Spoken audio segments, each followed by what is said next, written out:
أهلا وسهلا بكم أعزائي المستمعين. معاكم شيرين الصاوي في حلقة جديدة من برنامج حكايات من تراث رمضان على إذاعة إحنا بتوع الراديو. والحكاية النهاردة عن حاجة كلنا بنحبها في رمضان، حاجة مليانة أكل وفن وحكايات، الخيم الرمضانية. يعني إيه خيمة رمضانية؟ ببساطة دي الأفطر إفطار سبوت، المكان اللي بتروحوا بعد الفطار عشان تتبسط، تاكل لقمة على الهادي، تتفرج على عرض فني، أو حتى تلعب طاولة وتسمع موسيقى شرقية. لكن السؤال هنا، الخيم دي جت منين أصلاً؟ وإزاي بقت من تقاليد رمضان؟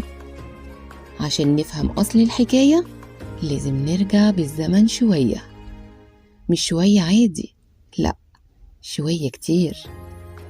زمان جداً في العصر الفاطمي كانت الشوارع في رمضان بتتحول لساحة احتفالات، الفوانيس بتنور الشوارع، والسلطان نفسه كان بيشرف على تجهيزات الشهر الكريم.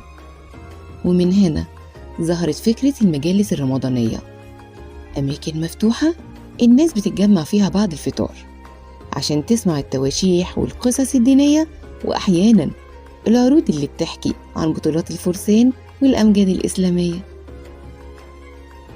لكن أول شكل فعلي للخيم الرمضانية زي ما نعرفها النهاردة بدأ يظهر في العصر العثماني، لما التجار والأغنياء كانوا بيفتحوا بيوتهم أو يعملوا خيم كبيرة لاستقبال الضيوف وإكرامهم.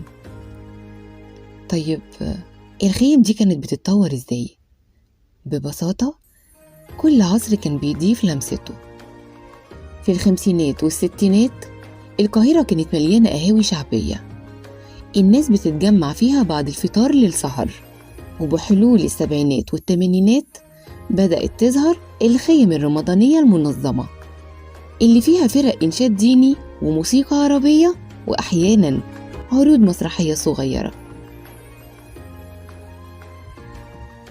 النهاردة الخيم الرمضانية اتحولت لVIP لاونج، كل فندق كبير لازم يكون عنده خيمة رمضان، ويكون فيها ديكورات شرقية وطعام فاخر وحفلات لفنانين كبار.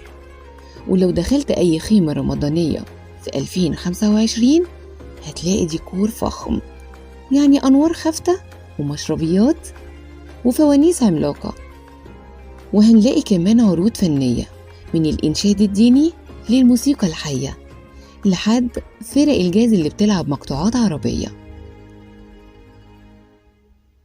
أما عن الأكل ال5 نجوم، يعني فطار وسحور ومقبلات شرقية وأطعم مشروبات رمضانية.